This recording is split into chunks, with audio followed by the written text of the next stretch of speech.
The series of events over the past few days have been a bit unfortunate because they've cast aspersions over the matric results. But I think if you take a look at the release of these results, we've got a ritual, dare I say, a tradition. And what's happened with the announcement 1.5 weeks before the results come out, that they won't be put in the public domain, it's caused an incredible amount of consternation. That was absolutely unnecessary. We could have done this better. It's interesting you talk about a ritual. I mean, I remember my matric results. Everybody remembers their matric results if they're lucky enough to write it. It is a part of the sort of fabric. It is part of what happens. Absolutely. You're excited. You're with your colleagues. You want to see how you've done, but you also want to see how they've done. And the whole family is involved because for a lot of us, it's, are we going to university or not? So there's a ritual and tradition that's dealing with human beings. After all that work, imagine you're a student. 12 years of investment and work. 1.5 weeks before the results are announced, this announcement comes through. It just upsets you a little bit after all that hard work. And unfortunately, and this is saddening, to some extent it undermines all the incredible work that all those teachers have done and all those schools have put into the process. So in a way, there's a celebration of the matric results. There are also a lot of learners who don't do as well as they would like. They feel that matric is a very pressurized time. I'm going to come to the pandemic in a moment. But could this actually now increase the pressure? I mean, I can't imagine already the pressure matrics were under. They've had to wait a very long time for their results. They're still waiting. They'll get them on Friday. Now, there's all of this back and forth, but now they are going to be public. So does it add a little bit of pressure that's maybe unnecessary? Yeah, definitely, definitely. It was totally unnecessary. This law has been in place for some time now. We could have actually gone and established as to whether we can publish the results or not 6 months ago, by way of example. So it adds to the consternation, to the pressure on the students, and unfortunately for outsiders looking at this process, what it starts doing is casting a dark cloud over the results even before they're released. Why were they holding back on publishing these results? Is there something that we don't know that we should? All very, very unnecessary. We could have done this a lot better. You're one of those people, I imagine, who spends quite a lot of time going through matric results. If you look at all the results together, there's a lot of data there that tells us about where we are as a society, where the department is, where our schools are. You can look at different geographies. You can look at schooling in different languages. There's a lot to learn from the results. So those results, that data is actually so valuable. So as much as I'm a teacher, I'm also a businessman.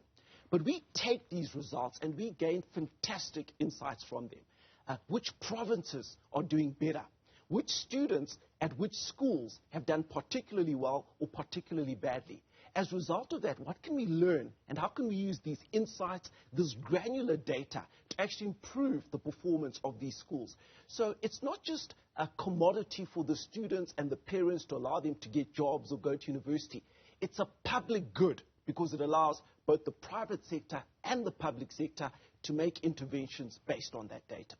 I've often thought for people in the education field and what you do, South Africa is possibly the most interesting place to be because you can study both the rich and the poor. You can study interventions. You can study what happens when people learn in their mother tongue language. So people in the Eastern Cape are able to write maths papers in Xhosa. They weren't able to do that 10 years ago. People in Gauteng maybe can't. Some people in Gauteng learn in Afrikaans. Most, I think, do still write matric in English. The reason I say all of this is that I can't imagine a more interesting laboratory than South Africa for education. Spot on. You absolutely spot on. And you touched on probably the most critical dividing factor, and I'm sure we'll see it manifest when these results come out, the inequality of education. And that's been exacerbated through this pandemic.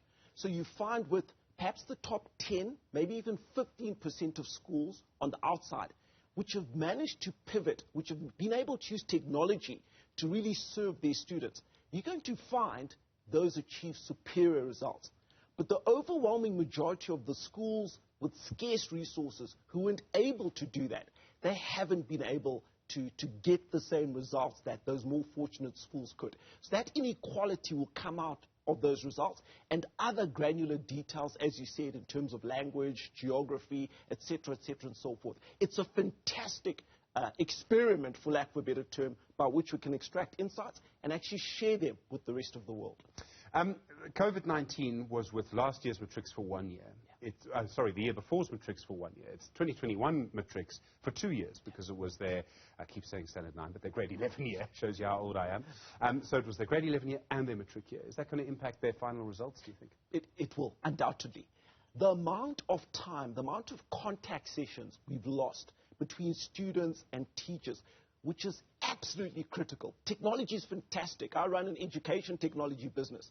But you need a blend, a combination of the digital piece and giving students the best that you can digitally. But at the same time, you need the human contact, the teacher, the nurturing, the challenge, the human interaction, which is a real part of the learning process, the creativity, the collaboration. So our students today do face a few disadvantages from this pandemic. They're few, but they're major. That contact with the teacher, the contact with the school, the contact with the colleagues.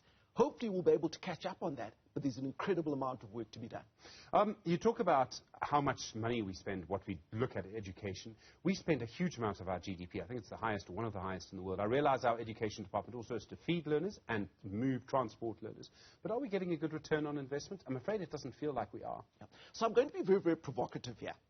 If we had 20,000 Rand per child, and a parent could choose whether they send their child to school A, which is run by the public sector, and school B, which is run by the private sector, and the private sector achieved outcomes. Your kids got better results. They could get a better job. They could feed themselves. They achieved, let's say, 50% higher outcomes. Where would you send your child? And almost all parents would send their child to that school, which is being run by the private sector. Not that the private sector is good in any way. It's not virtuous. But how they're incentivized really, really works.